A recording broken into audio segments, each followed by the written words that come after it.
So Steve Fogg, yeah, I know you got that. So you you just recently moved from Australia back to the UK, right? Yeah, absolutely. Yeah. So we moved back in December for myself being in Australia since 1991. Wow, that's a big that's a big change. That's a fairly big change. And so the reason why I know you is because a couple of years ago, your church rolled out church online, and I started seeing you write about just the explosion of that. So share just real briefly about how you got into church online, and then what you saw early on, and like it just sounded like you just were like, wow, and it became a huge ministry opportunity. Yeah, well, I've been following you and Saddleback and Life.Church and Community Bible Church when Nils was there, and just a whole bunch of, kind of been one of those lurkers, stalkers kind of people, just kind of seeing this opportunity roll out. And it was about in 2015, I was at home, and my mother-in-law was living with us at the time. She's actually here in England as well. We're a primary carer still. And she was bedbound and going through a particular bad bout of arthritis. And so she was watching our church service on our app. And it was at that moment God dropped a thought into my head about church online. And I went, because she's not got any of that interaction, any community, and I kind of was at that little epiphany moment, like, bing. So on the Monday, I went to see my senior pastor and said, I think we should be looking at church online. And he went, absolutely. Write me a paper. I'll present it to the board. I was like, I thought I would get more resistance or tell me about it or something like that. And he was so supportive, so fantastic. And so that was in the February, I think. I presented the month after that to the board, and meanwhile I think I've probably been on Skype or whatever it was with you and with Alan at Life Church and with Neil. So I'm like reverse engineering this thing like crazy, trying to understand the whole world, and so I actually feel like I'm knowledgeable when I get in front of. And you have a marketing background, so like obviously like coming from that background, using online tools is kind of more of a natural bent, right? Yeah. So, so that first kind of inbound kind of marketing kind of thing, before I started working at a church, I was a creative director at an advertising and marketing agency, vicariously learning all about public relations, advertising, marketing, inbound, outbound, you name it, everything. So all this sort of stuff had kind of been absorbed, as well as kind of my original heart, which was graphic design. And so all of this kind of got bundled into church world, and fast forward it into church online. I'm sitting in this room with 7 or 8 really super capable board members of our church. And I've just written a paper, which is, I've tried to make it feel as official as possible because it's a board, right? And that's super kind, super kind to me. That nice letterhead. It's Like I'm making it really official, So anyway, they're super kind. They're looking at it, asking me some questions, some really probing questions, and then we actually watched one of Life Church's services. So it literally started just when I went to the computer to show them an example, and it's like the timing was like Kairos moment. It's like, this is our appointed moment. This is really too much of a coincidence. And so we're watching it, and then I started chatting with the person there, and we explained what we're doing, and this person just says, hey, could I pray for you as a church? Could I? And all of a sudden it was almost like I could see all these light bulbs going across the room going, oh wow. Oh wow. And it's like, and that was like that moment. I was like, yeah. You painted that moment very well, by the way. That was I felt like I was there. Yeah. Hey, I was there, and it was like I looked sideways to my senior pastor, and it was like I could see him going, yeah, this is in the bag. And like, and I was kind of relaxed. Then I relaxed. I didn't feel like I had to prove anything, and they were just so supportive from that moment. And it's kind of fast forward So we, being a good Baptist church, have congregational governance, have budgets that need to be approved and all that sort of stuff. So there was a bit of a time lag on that. And again, it's a new initiative. So you've got to tell everyone about it. You've got to share the vision, all that sort of stuff of this thing called Church Online. And people don't know what it is. And so fast forward, we pre-record worship, which was a journey in itself. Well, you started with pre-recording. Wow. Yeah, that's awesome. A simulated live. So we didn't have 2 sound desks. So after speaking with you guys, basically the approach we had, which was, okay, what's the minimum viable product that we can launch with? Yeah. Well, we know we can do pre-records. That's Scrum, everybody. Did you hear the Scrum reference? I just want to point that out. Anyways, to your technical knowledge there. Anyways. So it was like getting a playlist together, really. And again, this is the first time we've done pre-records. So guys are mixing for the first time. Wow. Worship leaders are worship leading in an empty auditorium for the first time, because they're doing it on a Saturday, because they were all doing it on a Sunday to the actual church as well. So because we only had 1 sound desk at the time. So that was a new massive journey for everybody, but everyone took it in their stride. Everyone was fantastic. The musicians did an incredible job, kind of leading a auditorium, but we had to try and work really hard to sow that vision in where they were actually going to be leading worship to. And I don't think we cracked it the first time. I don't think we sold that vision clearly enough for them. So there was a few kind of question marks over why we're doing it this way. Yeah. And that was down to us, really, and down to me, really, not down to them. Because this is a new concept for them. So, and then it was just about editing, recording, mixing, and then we kicked off. So our services are simulated live. We kicked off with 8 services. 8 services? Yeah. Wow. Yeah. So it was vision casting, building, recruiting, training, deploying of volunteers. So every service we have someone who's there ready to pray with someone that's ready to chat with someone. And again, this is all just me with having a communications background, thinking, okay, there's this thing called Google AdWords. Okay, there's this thing over here called Google Facebook ads, and working out ad sets by myself with Facebook ads. Wow. Yeah. Who do I think we need to target? How do we target it? Okay. It was just kind of all really just my entrepreneurial side of me just going, we're just going to have to go for it. Like, I don't know what it's going to feel like on that first Sunday. I don't even know if it's going to work. But so I remember that first Sunday, and we launched, and it was just incredible. It was, Facebook ads just absolutely smashed it. They really, really did. And, in terms of my marketing message and the work that I put into it, it was the simplest ad I've ever done. Like, it wasn't, I didn't split test anything. Yeah. I just went, this is my best guess for week 1. And I'm just going to run it out in every time zone, in every kind of interest group that I'm going to put it into, and every faith group that I'm going to put it into. I'm just going to see how it runs. Yeah. And I remember having a conversation with Nils Smith, and he said, look, just go for it. Don't stop. Don't hang back.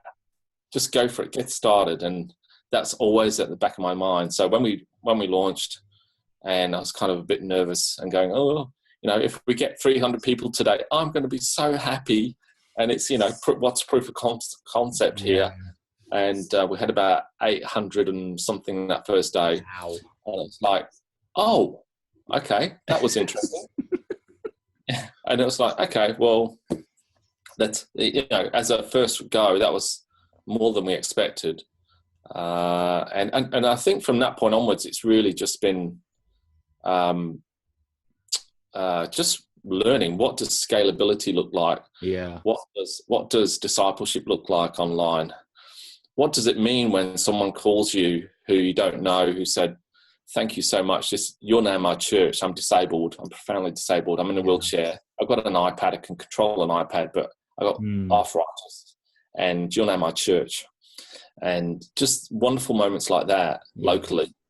through to international moments where having Facebook conversations with people I've never met who are from a different faith background, and we talking through John 3:16 and the implications for it, and I'm trying to get them. They're in a second world country in the Middle East, and I'm getting them to download the Bible app and take them to the particular passage and in their language, and just provoking that conversation, and they end up following Jesus, and just incredible moments like that. Or in sorry, go on. I want to hear you. Were about to tell a good story. So one more. I was over here in England last Easter, and so Dad was really sick.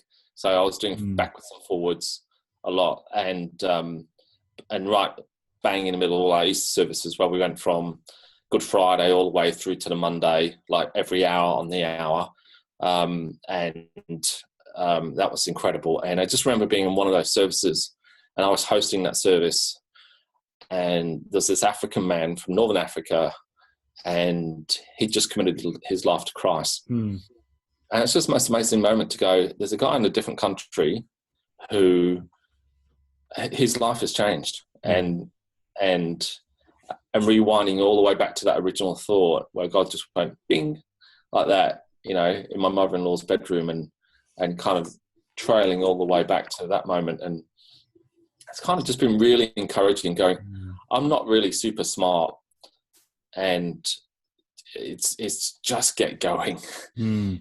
Just get going for all of the pitfalls, and for all of the I guess negative stories that you hear about online stuff. Yeah, just got to get going, and that's kind of been my kind of watchword, is just keep going, keep going. It's not perfect. It's never going to be perfect. That's a great word. That's such a great, I think something that I've just, as I've been talking to people through this series, of just, there's like, it's so easy. And we were talking before about, like, I could give, if somebody calls, if you want to know more about insight, like I was sharing about, there's like, I have clear barriers in my role, and there's things that I've had to overcome, and some of them are good, some of them are healthy, and some of them aren't. And that's part of it. It's so easy to look at, like, oh, that's so easy for me to look at your church and go like, oh, I bet you guys just had this perfect plan and it just made sense. And it was like, no, you just have to, there's stuff that makes sense, but you just have to push through it forward and try. And, which I love that word beta. I'm just all like beta, minimal product. I love that, because it's just get it out there. Because sometimes you just don't even get it till you see it. Yeah, the other word, which is, I think it's a bit of a buzzword at the moment, I just think it's so true. Imperfect action. Take imperfect action. And I just think that's just so apt for us in church world. Just take imperfect action, because if you don't take action, that person might not click on your site, and you don't know what will happen. Yeah. And just incredible. Imperfect action is, for me, even while we're chatting, I'm getting little Facebook things come up, and it's one of my hosts from Brazil. Yeah. And he's chatting to me. I'm just going, if I didn't act, that person in Brazil wouldn't be serving. Yeah. Imperfect action, it's not perfect by any means. But that guy there, he's a super guy, Paolo, and he's recruiting volunteers for me in Brazil, and just that's through imperfect action. When he joined as a host volunteer about 6 months ago, and just incredible. But that's because we took action, and it wasn't perfect. Still isn't perfect by any means. Yeah. So please don't look at this video and say this is a highlight reel. It's all going well. No, that's how I'm going to cut it. I'm cutting that out. I'm going to edit this. So it's just, I'm going to say it's a perfect action. And it's just, it's going to, so, okay. So for a little context, your church, that you're a part of, in Australia, how big was your local attendance? And I asked that just because it helps phrase up like starter, because you're talking about different, you guys were thinking about different boards and live recording. That can be a big production, especially if you're a church of 100. But well, yeah, it's huge. Look at all. I mean, So we're in Australia. We're a mega church. In Australia, we would be a very big church. We're a church around 8,000 all up. Yeah. Average weekly attendance, excluding church online, would be, I don't know, about 4,000 or 5,000. Yeah. So we're very unusual in the Australian church world. We're contemporary Baptist. Don't think Southern Baptist. God bless you all my Southern Baptist friends, but we're not. We're Baptist-costal. Gotcha. Yeah. To who we are. Which a lot of Saddlebacks people. So like I'm licensed through the Southern Baptist Convention. That's but we have a lot of AG pastors on staff at Saddleback. So it's like funny because we're like this Southern Baptist, baby, but we have like half our staff is Assemblies of God. So we have this weird, but so it kind of, and you can kind of see it. But yeah, that's funny. That's funny anyways. Yeah. So Crossway was a regional, kind of a local church that turned into a regional church. So it went from a local name, Blackburn Baptist Church, to a regional name called Crossway. Did the whole satellite church thing. Then turned to multi-site, and we were kind of Church Online was really considered one of the multi-sites. That was, I had to work really, really hard in our culture to make sure that people just didn't think it was a stream. Of course. And so I did a lot of work, especially on the staff front, just to, hey, these are real people interacting and making the same decisions that you would on a weekend. So we have resources, we do, compared to the local church of 100 people, we have resources, but that's the thing though, like the Church Online platform and all these different things that if you were going to start off, like, you could just go. Yeah, absolutely. Just get going. I mean, Church Online platform's free. And, you just need a teenager to come and manage it for you. And, for real. Like it's so, okay. So, when you guys started, did you guys start off like just thinking local, or did you have a vision early on to be global? Yeah. So we very much had a global vision. Again, being in Australia, pretty much we're pretty disconnected from everywhere. So you go local, but, with only 24 million people in Australia. Wow. I hadn't even thought about that in that context. Yeah. So, 3 hours north of us, there's 100 million people. So, and it's a Muslim country called Indonesia. Yeah. I think it's 150. And then you keep going that way, you've got Malaysia, you've got Vietnam, you've got Japan, you've got China. Then you go to India, so geographically, it was just like a no-brainer for me. And considering we were going to go to that multi-service format straight away,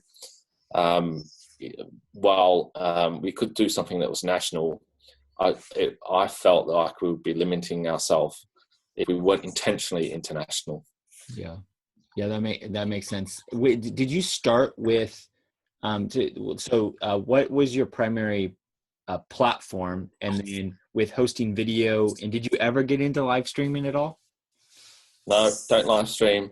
So again, minimum viable product was, we can't afford something like Stream Monkey. We can't afford live streaming. We looked at the different platforms around, and I'm a big social media person, so that's my heartbeat as a church communications person. So that's why we went with Media Social, just because I love the Facebook integration of it. Of course. And what that allows me to do. But bear in mind, that was 18 months ago. Yeah. Everything's moving on technology-wise very quickly. I love that. So we invested our money into that platform. Yeah. And again, it took quite a bit of investment to do that. It's not cheap, but it's a good platform. So, and we just use Vimeo as our basic industrial scale streaming provider. Yeah. And that's how we got started. Literally, that was it. And the only other costs, really, obviously, we had technical costs and stuff like that for worship and all that sort of stuff. But we had in Australia, you can't get a CCLI license for streaming. There is nothing available for that. So we bought something called an APRA license, which makes us legal in Australia, basically. But it's 10 times as much as a CCI license. Oh, wow. So, yeah. So I just got another bill in my inbox this week, and it's just like, oh, yeah. For a year, it's like a couple $100 for a streaming license for CCLI, and it's like $1,100 for half a year for this license. But it covers all the music. So there was some kind of big costs in there, and you can think about different ways to do a service online. I don't think, if you're in somewhere like the States, CCLI is just so cost effective. Yeah. But I just wish my heart would be CCLI, if you're listening to this, make it global. Yeah. Global. I don't understand what I was watching something, and they were talking about like those rights. Like someone was telling the story about like how Disney products, like in Australia, are like way more expensive than other places because of the rights, like the fee and just overall copyrights. And I was thinking, I was like, how does that happen? Like, and I was just like, anyway, that's a total tangent. But I remember I read a story, and they were talking about how like, the knockoff market is so huge in Australia. In some areas they were talking about, because the fee, and this story was talking about Disney, and I didn't know if it was true or not, but it was like, it was just dumb. It didn't make sense. But anyways, okay. Anyways, that's a total that's Jay's random thought of the day. So question. So here, what I was curious about, like, what's the snapshot of what you guys got to in the sense of an ideal strategy from new person to core? Where did you land on that with your church online? Yeah. So we haven't landed that. If I'm being completely honest, I think that's a work in progress. So I think what we excel in is the inbound edge, the top of the funnel. And I think that we're really just still figuring out what does disciple making look like. Yeah. And I feel like we're in this huge learning curve where we're still trying to figure that out. And it may be that we just need to be real with the online environment where we have large numbers of people come, but people don't follow things up. And, that's my biggest frustration is I have no way of contacting a lot of people except through email. Yeah. And so many people don't reply. It's off the charts. And that's my frustration.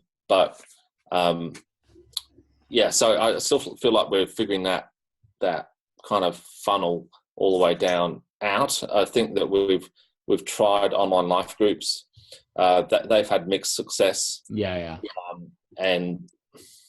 So I feel like we haven't actually. I don't feel like I go, yeah, we've worked that out.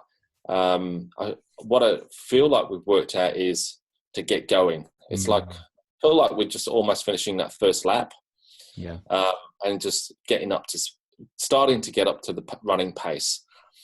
And there's been lots of jockeying for position and kind of just it's not been a steady rhythm. We need to get into that zone with what does it look like once. I was looking at someone in my email this morning said I want to accept Jesus as my Lord and Savior. Now I'll email that person back and I've got these are the next steps. But the chances of them emailing me back are much less than meeting someone. I know there's been some reporting on this, but this is a big thing. Like when I talk to people too, like like I remember early on, like people would talk to me about like, well, why do people leave your site? Like, why don't they stay and finish the whole service? Like, why is there a bounce rate and all this stuff? And I said, well, you're thinking of it as like a church service. Like you think they come in, they sit down, they get locked in, like they're not going to leave. So, but what your assumption is they're paying attention the whole time.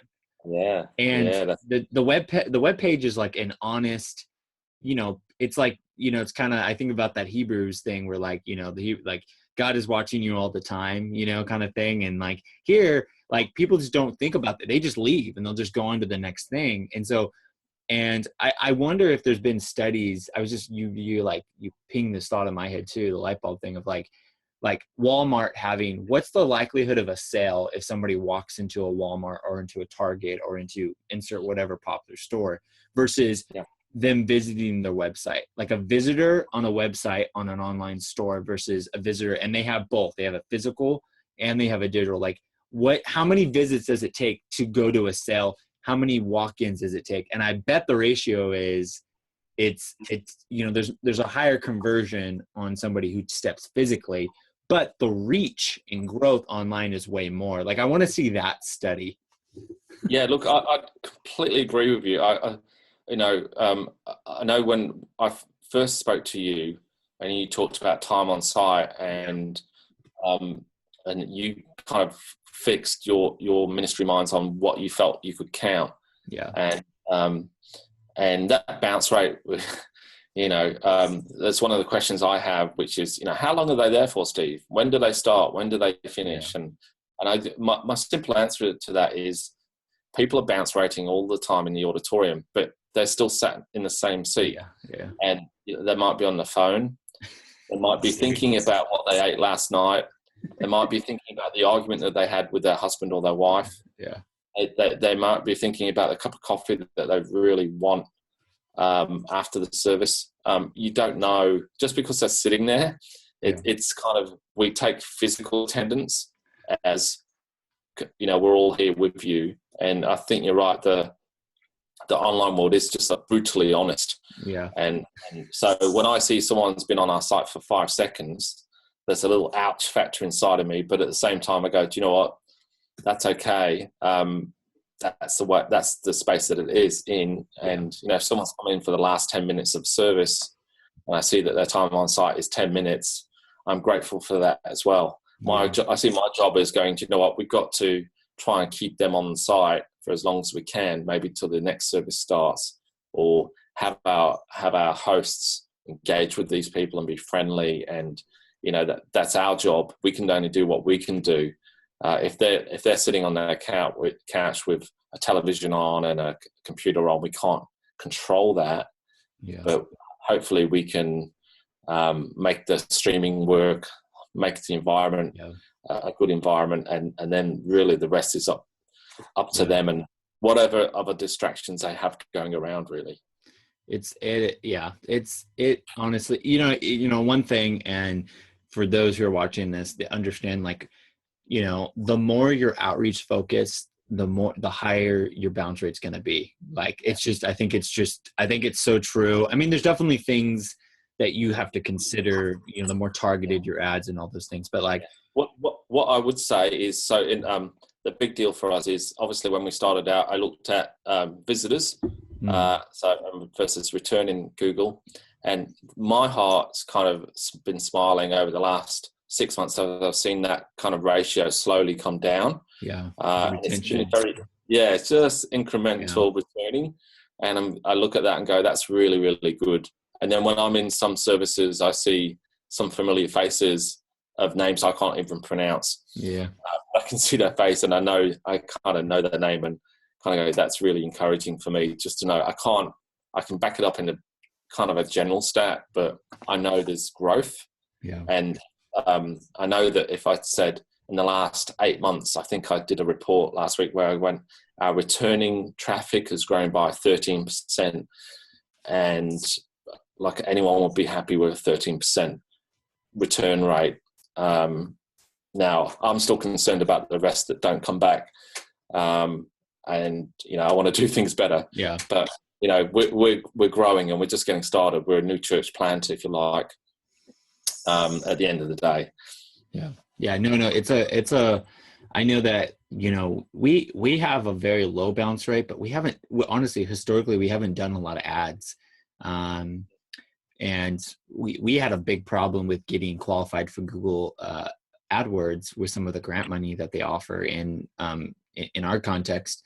And I actually just now I got access to it finally. But actually what we're doing is I'm working with driving and this is a test. This might totally fail. So I'm just totally fail. We're going to have it drive to specific landing pages to drive to an email conversation about faith. And my hope is I can drive them then to our online experience. So almost like nail down the Jesus thing in a one-on-one with somebody on my team. So I'm going to drive all our ad money there. And our hope is it can be more, directed conversation, but we're experimenting. I just got the landing page previewed right like 5 minutes before we started. So I was like, okay, I got to get that all loaded up on our site so that we can get those ads rolling. But dude, I have like 20 more questions, and then I have a bunch of these snippets that I'm just thinking like, this is so good. So I hope for many more. Guys, check out Steve Fogg. He's got some great stuff on his site. He also does some consulting and coaching as well. If you wanted to learn more about what he does, dude, just a quick thing on the coaching moment. So I moved to the UK. I was in a room full of pastors, and they were just quizzing me about online. And one of the questions I got from this really incredible leader, older guy in his 60s, done incredible things in the UK. And he said to me, so, in a very English accent, so Stephen, what are the tithes like? And it was like, and I went, well, what you've got to remember is that a lot of people who are coming here have never been to a church before, and they've never even stepped foot in a service. They don't know what tithes is. Yeah. So every time we do something, we've actually got to explain what it is. And so I saw kind of a moment like that for him where we went, oh, okay. So, for all the churchgoers, that they probably understand the concept, but when you're in that kind of time where, for us in the last 4 weeks, our top country has been Turkey. You just know that it's not gonna have any experience. So that kind of expectation that you can default to what church is offline, depending on who you're targeting. For you guys, if you're in Southern California and that's where everybody is, and if people have got some sort of faith experience in their background, it's kind of there'll be some knowledge of that. But for us, I know that was a real struggle for me, getting the weekly report, seeing how much money wasn't coming in. But at the same time, I kind of went, oh, okay, I know who we're reaching in Pakistan or India or Algeria or Middle East or Europe, and kind of that was a big kind of relief for me. But when the money did start to come in and the time started to come in, I was kind of relieved a little bit. At least and the reason why that was is I was a primary communicator at that time on the site, and I was the one that was encouraging people to give and support. So, and I was learning how to do that on camera. Wow. So, and it was kind of a bit of a, okay, Steve, how's the tithes going? I'm going, okay, I've just got I felt that inward pressure of, I've really got to nail it down. It's just like develop people, they get there. It's that whole like, oh, okay. Well, Steve, thanks so much, man, for taking out. I know it's Friday and it's evening your time, so I'm butting into family time here. So thanks for hanging out, my friend. Hey, I'm really happy to be here. I've got the family are out, so I said to the family, "You're not interrupting me on this call because we've been waiting for this for 3 weeks." So I know that's true. We were trying to nail that's true, and it's funny. My Fridays are like my off day, so like my family is home, but I could hear my oldest at school, and I got 2 younger ones that aren't in school yet, so like I can hear my middle like making noises in the other room. He's getting a little antsy because I'm in his room, so I got his I'm in his he's probably like wanting to play with this or something. I don't know, but I love it. Okay. So I'm actually gonna ask you one more thing then. What's the one thing you wish you had with Church Online 18 months ago that you use now? What's the one tool? What's the one tool? That's a great question. The one tool is, I think for me, I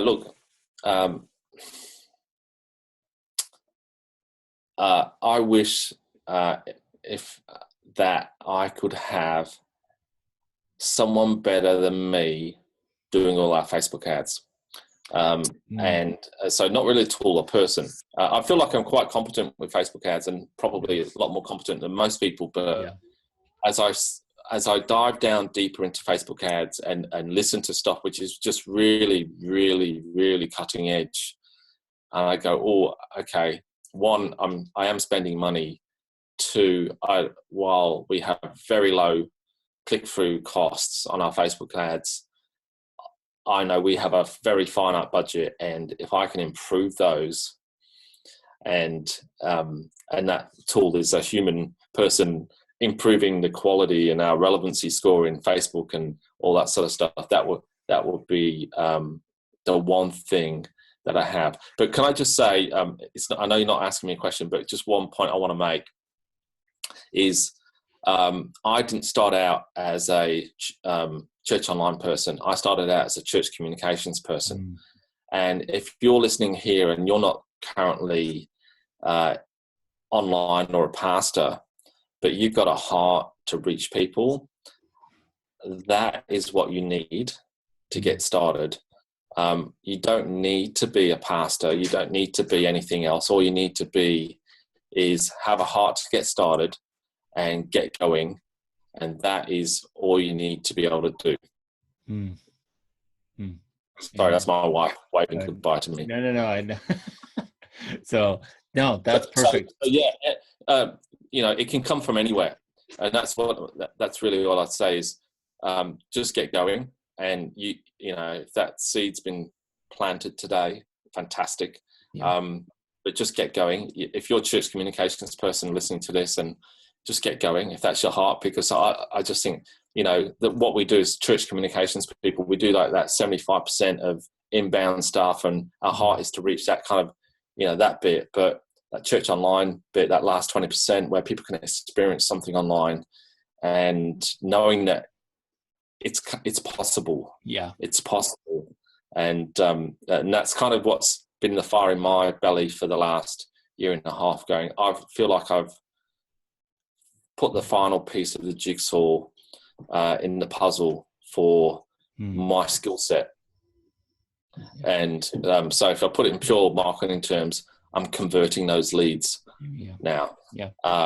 And in my new language, I'd say I'm making disciples now. So it's just such a privilege to be able to do that. But I'm not a pastor. I have been theologically trained, but it's kind of just get going. Just start. Well, man, thank you so much for really great. I'm gonna be slicing this up a couple different ways because there's some really good stuff in here, and you've been killing it. I'm excited to see in some of the new stuff you're doing. I'm excited to see how you leverage that in your new context. And I'm gonna be watching you like a hawk and many more conversations, my friend. Thanks, Steve. Bless you. Good to talk.